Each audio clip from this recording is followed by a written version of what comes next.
Summer vacation had come to an end. A new school year was beginning, and it was time for students to return to their classrooms. On that first morning back, students at a school in Mexico lined up to hear announcements. Meanwhile, in the teacher's lounge, the principal handed out cake to celebrate the new year. As they enjoyed the treats, the principal delivered some sobering news. Their school's test scores had been the lowest in the entire country last year. Even worse, over half of the 6th grade students had dropped out. The principal urged the teachers to do better this year. When he went to introduce the new teacher, he was puzzled to find the man missing. In one classroom, students arrived to find a strange sight: overturned desks and chairs piled against the walls. Inside waited their new teacher, a man named Santiago. Santiago immediately instructed all the students to jump onto the overturned desks. "This is our ship," he declared. "Hurry aboard before you sink." The students stared in confusion at their eccentric new teacher. When the principal came by to check on things, he was shocked to see the messy classroom and students playing ship. Before he could scold Santiago, the teacher ordered the students to rescue the principal from drowning. One student joked that the principal's weight might sink their ship. Santiago seized the teaching moment, asking how ships float and carry weight. The students fell silent, realizing they didn't know. Santiago admitted he didn't know either, but suggested they research it together. Unfortunately, the computer lab was closed that day. Undeterred, Santiago led the class to the library instead. But the library had very few books, all of them outdated. "We can't give up," Santiago encouraged them. "We'll find the answers ourselves." He asked the students to guess how objects float, assuring them wrong answers were welcome. "There's no truth without mistakes," he said wisely. One student confessed they were afraid to answer incorrectly and failed tests. Santiago promised that in his class, everyone would always get perfect scores. Still, the students hesitated, traumatized by past academic struggles. As the day ended, Santiago began moving desks out of the classroom. The exasperated principal suggested sarcastically that they might as well have class in the park. To his surprise, Santiago loved the idea. Before leaving, Santiago asked to see the empty computer lab. The principal explained the computers had been stolen years ago. Only his office computer remained. Though the first day hadn't gone as planned, Santiago had sparked curiosity in one student named Pilar. Pilar was very bright, despite her family's poverty. She collected discarded books while helping her father collect recyclables. Sadly, her father didn't support her education. He felt school was a waste of time for poor families like theirs. Meanwhile, Santiago's student Nando visited a local gang's hideout. Nando's older brother was a member, so the boy often hung out there. The gang leader kept trying to recruit Nando, but his brother forbade it.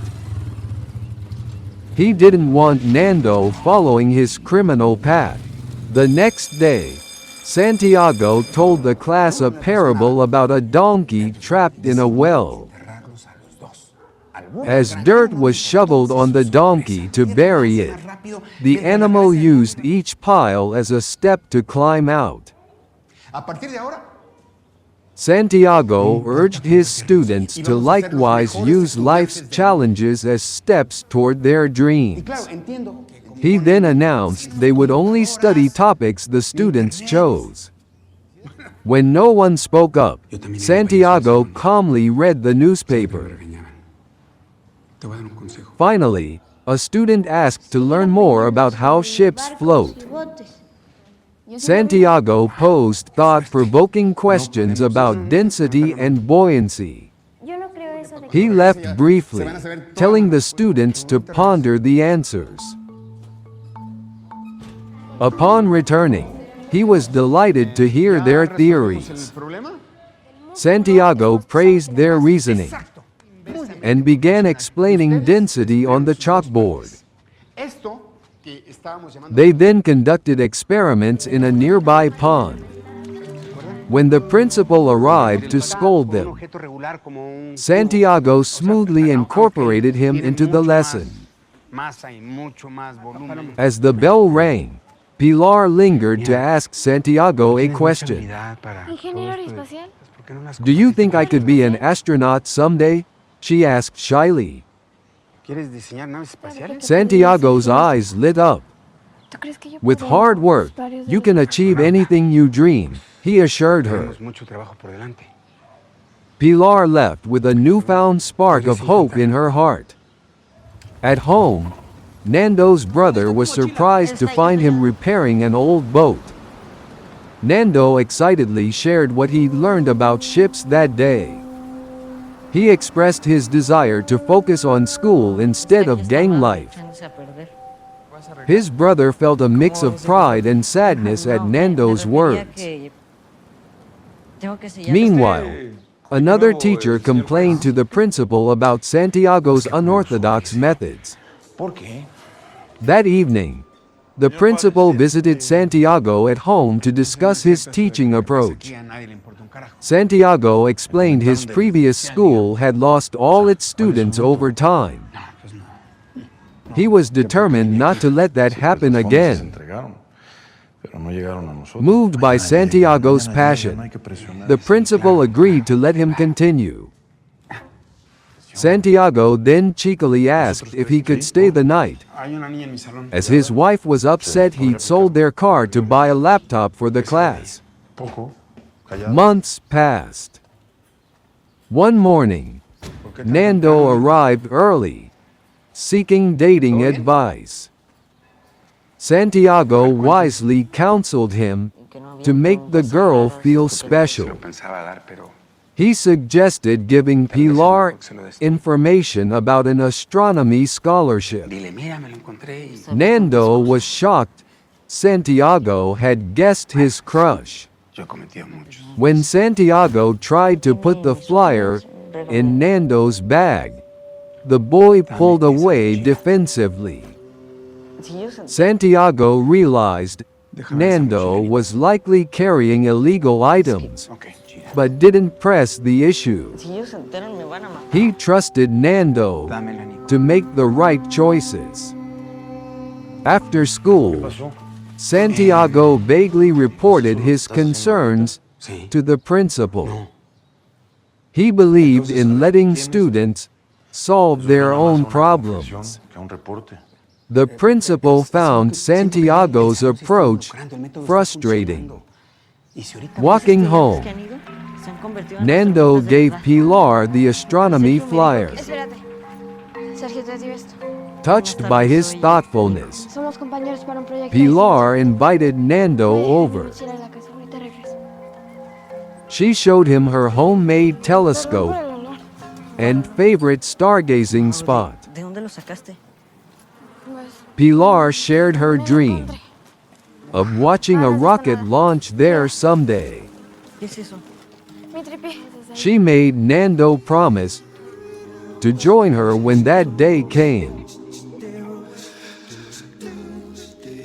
The next day, government officials arrived to teach computer skills without actual computers. Disappointed, Santiago left in frustration. After school, Pilar's father angrily confronted Santiago about the scholarship flyer. He felt higher education was pointless for poor families like theirs. Santiago tried to convince him of Pilar's potential, but the father refused to listen. The next morning, the principal was shocked to learn Santiago had sold his car to buy a laptop for the class. During an inspection, education officials were puzzled to find Santiago's students meditating. Santiago explained they were learning emotional regulation. The officials scolded him for wasting time on useless skills. They quizzed Nando on basic subjects, calling him stupid when he couldn't answer. Hurt, Nando ran from the classroom in tears. The officials then suspended Santiago for 2 weeks. Santiago protested, fearing his progress with the students would be undone. But the decision was final. After school, Pilar found Nando and tried to comfort him. She assured Nando he was smart, admitting she often noticed him in class. To cheer him up, Pilar gave Nando a quick kiss on the cheek. Their sweet moment was interrupted by Nando's brother's gang arriving. The leader tried to force Nando to become a drug courier. When he threatened to hurt Pilar, Nando bravely grabbed the leader's gun. Gunshots rang out. Santiago heard screams and rushed to help. He found a horrific scene, multiple bodies, including Nando's. Santiago comforted a terrified Pilar as sirens wailed in the distance. 2 weeks later, Santiago remained absent even after his suspension ended. Worried, the principal visited Santiago's home. He found Santiago locked in his room. Consumed by guilt, the principal refused to leave until Santiago talked to him. Finally emerging, Santiago broke down crying. He felt he had failed Nando by not intervening sooner. The principal reminded Santiago how much the other students still needed him. He revealed Pilar hadn't returned to school either. Realizing Pilar needed him, Santiago rushed to her home. He tried to convince her to return, but her father still forbade it. Pilar thanked Santiago for believing in her, but felt dreams were pointless for poor kids like her. Heartbroken, Santiago respected her decision. As he left, Pilar's father returned her borrowed telescope. Santiago revealed Pilar had actually built it herself. He urged the father to recognize his daughter's incredible potential. After Santiago departed, the father searched Pilar's room. He found piles of books she'd been secretly collecting. Overwhelmed with regret, he realized he'd been crushing his daughter's dreams. Before heading home, Santiago and the principal stopped by Nando's empty house. In the backyard, Santiago found the boat Nando had repaired. With a bittersweet smile, he pushed it out to sea.